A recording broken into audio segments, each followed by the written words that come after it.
Headlines 24 खबरों की हकीकत में आपका स्वागत है। मैं आपके साथ जफुल हसन सिद्दीकी। खबरों से पहले आइए देखते हैं आज की हेडलाइंस।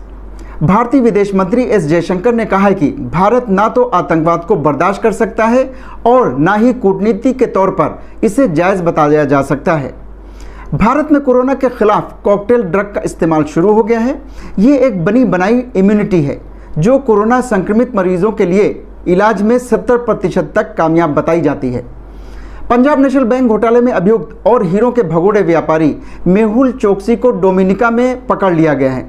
इससे पहले वो एंटीगा में थे, लेकिन हाल ही में उनके लापता होने की खबर आ रही थी। भारत सरकार ने फेसबुक, ट्विटर और व्हाट्सएप जैसी बड़ी सोशल मीडिया कंपनियों से कहा है कि वो नए आईटी कानूनों पर अपना रुख जल्द से जल्द अब बताएं।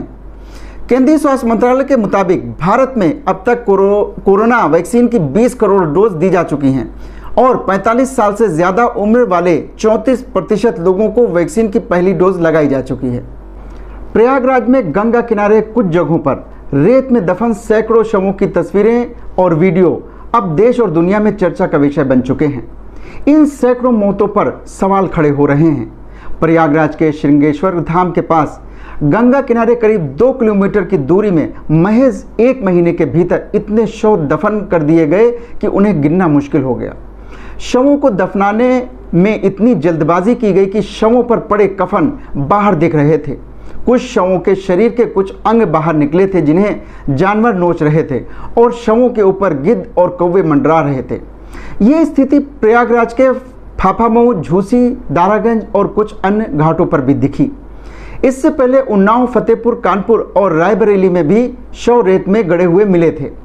इससे पहले गंगा और यमुना नदियों में बड़ी संख्या में शव तैरते हुए मिले थे। गांव में इतनी बड़ी संख्या में लोगों की मौत कैसे हुई और ये शव किन गांव के हैं और किन लोगों के हैं, इस पर अब भी रहस्य बना हुआ है।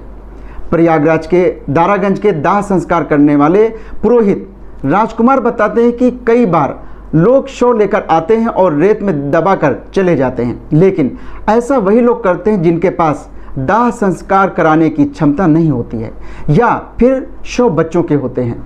राजकुमार बताते हैं कि कई बार ऐसा करते लोगों को देखा गया और उनसे बात की गई तो पता चला कि पैसों की कमी के कारण शव रेत में दफन कर रहे हैं। ऐसे लोगों की हम लोग भी मदद करते हैं कि वो शव को जलाएं। कई स्वयंसेवी संस्थाएं भी हैं जो मदद करती हैं। अपनी मर्जी से या परंपरा की वजह से तो कोई भी दफन नहीं करता है। उन्नाव में बक्सर घाट के बाहर अंतिम संस्कार से संबंधित सामान की बिक्री करने वाले दिनकर साहू इतनी बड़ी संख्या में दफन किए गए और गंगा नदी में मिले शवों की वजह कुछ और ही बताते हैं। वे कहते हैं कि शमशान घाटों पर भीड़ और महंगी लकड़ी मिलने के कारण गरीब लोगों ने शवों को दफनाना शुरू कर दिया था। गंगा की रेती में घाटों से दूर कई बार शव दफनाए हुए दिख रहे हैं, लेकिन हालांकि आमतौर पर ऐसा नहीं होता है। जिन लोगों ने भी ऐसा किया है उन्होंने मजबूरी में ही ऐसा किया होगा। कोरोना संकट के दौरान शहरों में बड़ी संख्या में लोगों की मौत हुई और शमशान घाटों में अंतिम संस्कार के लिए लंबी लाइनें लगी रहीं। शमशान घाटों पर अंतिम संस्कार के लिए 12-12 घंटे तक लोगों को इंतजार करना पड़ रहा था। यही नहीं, कई जगहों पर लकड़ियों के दाम कई गुना बढ़ गए और शमशान घाटों पर लकड़ियों की कमी पड़ गई। मौतें गांव में भी हुई और ये समस्याएं गांव में भी थीं। नतीजा ये हुआ कि बहुत सारे लोग जो दाह संस्कार का खर्च वहन नहीं कर पाए, वे रेत में ही शव को दफन कर चले गए या फिर नदियों में प्रवाहित कर गए।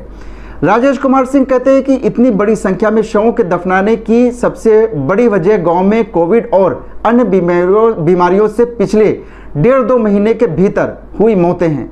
उनके मुताबिक बीमारी की वजह से हुई मौतों पर तमाम लोगों के परिजन चुपचाप गंगा की रेत में शव दफना गए ताकि उनसे किसी तरह की पूछताछ ना हो।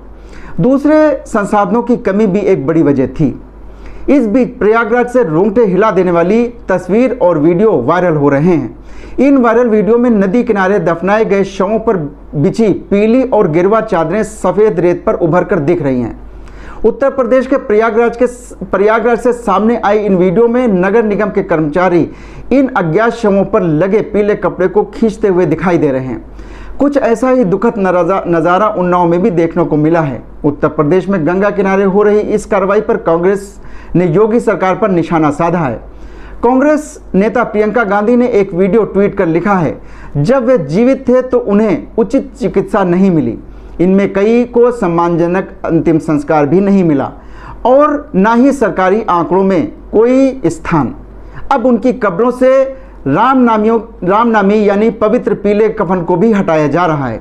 उन्होंने ट्वीट किया, अपनी छवि चमकाने की चिंता से छीड़ हुई सरकार अब पाप करने पर उतर आई है।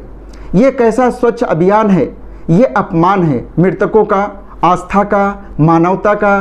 प्रयागराज में नगर निगम के कर्मचारियों ने इन जगहों को चिन्हित कर शव दफनाते वक्त इस्तेमाल किए जाने वाले बांस और ठूंठों को भी हटा दिया है। मैं आपके साथ जफुल हसन सिद्दीकी। अगर आपको हमारा ये वीडियो पसंद आया हो तो इसे शेयर और लाइक जरूर करें और चैनल को सब्सक्राइब करना ना भूलें, ताकि हम आपको देश और दुनिया की ताज़ा तरीन खबरों के साथ रखें बाखबर। तो देखते रहिए हेडलाइंस 24 सच के साथ।